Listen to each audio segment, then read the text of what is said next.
This may be too long for some people to read, but I had to share. This is the first time I'm posting anything online about this. I am a 31-year-old woman, married, and recently moved back in with my parents due to moving back to the town I grew up. My husband and I are taking our time looking for our own place due to wanting something nice in the area that is usually hard to find. This story takes place in my parents' house, starting back 10 years ago. A description of the house for a bit of content. It's a 2-story brick stone house in city limits, but still surrounded by nothing but woods. You have to go through a garage that leads into the kitchen with the first bedroom to your left. Past the kitchen is the main living room, and to the right is the hall that is very open. In this area, you will find the main dining room and the second living area. But if you continue straight, you will see the staircase to your left, and even further straight is my parents' bedroom and bathroom. Going up the stairs, you will come to the third living area. Yes, this is a huge house with 2 sets of French doors side by side that lead to the outside balcony. Going straight, take a sharp left leads you to the other 3 bedrooms and 2 bathrooms. This is where the story takes place. The first time I stepped foot into this house, I immediately felt off, like something just wasn't right. I felt a presence, but I didn't know what or who it was. I brushed it off, thinking it was just reading too much into it. I continued to feel this for the next couple of years, and because of this, I didn't much enjoy visiting them. My parents liked to gamble a lot back then, so they would ask me to babysit my baby brother and sister one day on the weekend. My boyfriend, now my husband, loved them, so he would always babysit with me. The first few times, I really didn't pay attention to the feeling I would get because we would be busy playing or eating with the kids. After that, things kind of chilled out and we would end up watching movies until it was time for us to go to bed. Now my husband is a freak of nature.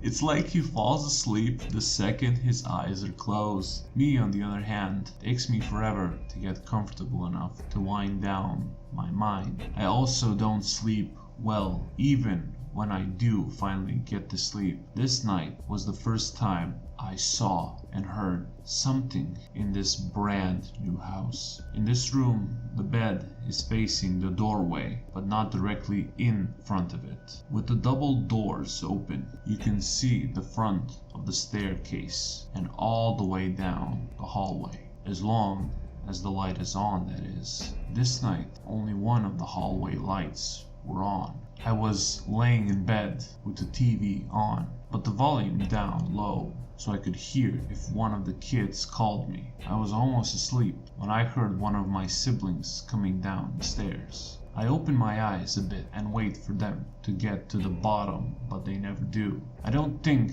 anything of it. Closed my eyes and began to drift off again. A few minutes later, I hear again. So I open my eyes and wait, but again, they never get to the bottom. This time, I sit up and I listen. A bit spooked, but nothing I cannot handle. I get a bit nervous, but still I go, check to see if they're there, and maybe they're scared to come all the way down or something. No one is there. Confused and thinking I must be dreaming it up, I go back to bed, this time closing one of the double doors. It was a few hours later, around 2:30 a.m., when I feel like someone is very near me, as if they are standing next to the bed right in front of me. Usually when I open my eyes, I would see the green glow of the alarm clock on the bedside table, but this time I saw nothing. It was pitch black.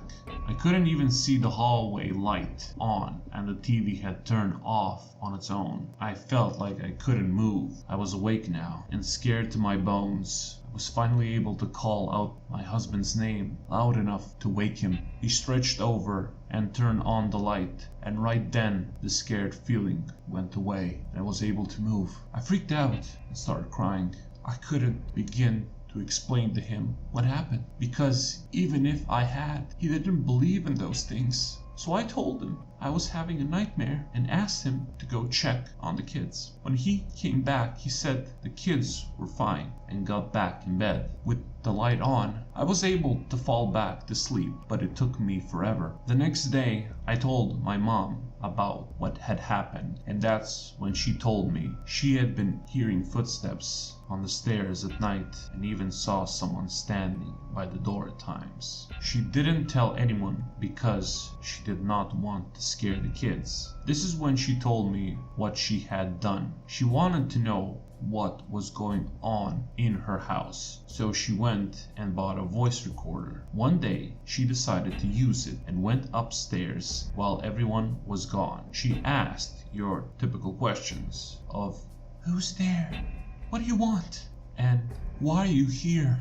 And then said, "You have passed away and you need to go into the light. You are not welcome here." The next day she decided to leave the recorder in one of the bedrooms upstairs while it was recording for about 4 hours while she was out running errands. I asked if she had checked it, and to my surprise she said she was too afraid to listen to it alone. I wanted to listen to it. Off we went to the computer and began listening to it after it was uploaded. During the 4 hours she was gone, you can hear someone clicking or tapping, sounds of a drawer opening and closing, but we weren't for sure. Then we listened to the part where she was asking questions. Now you can hear a sound that resembles a fan, maybe static, throughout the whole thing. So some sounds were indistinguishable, but the one sound we did hear chilled us to the core. When she asked, "What do you want?"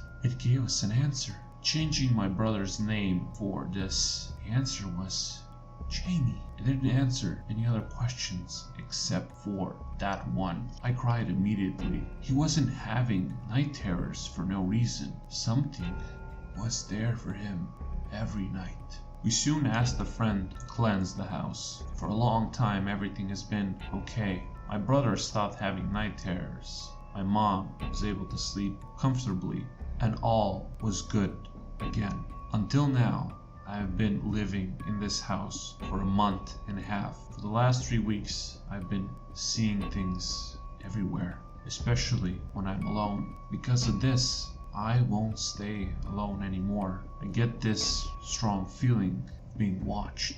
I had the feeling of someone pulling off my blanket at night. I think it's time for another cleanse. Oh, and just an FYI, I'm a third generation on my mother's side of the family that is able to see spirits.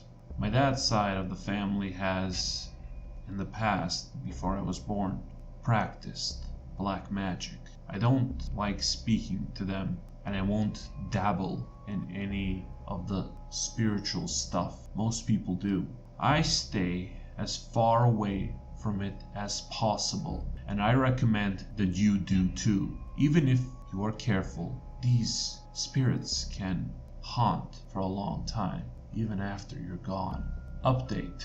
So I'm sitting in the living room floor playing with my nephew. Mom's on the left couch and sister is on the right couch. My nephew has a toy piano that is made of cloth and it can be folded up. This piano is behind us in the corner with all my nephew's other toys. We're talking and watching my nephew attempt to walk when this piano makes a sound. It's like someone is pressing the keys slowly. We stop and stare and then look at each other, shocked. When the keys are pressed rapidly until it finally shuts off on its own. Mom and I are not scared. My sister is terrified due to something happening to her last night around midnight. This is a different story I will be posting tomorrow.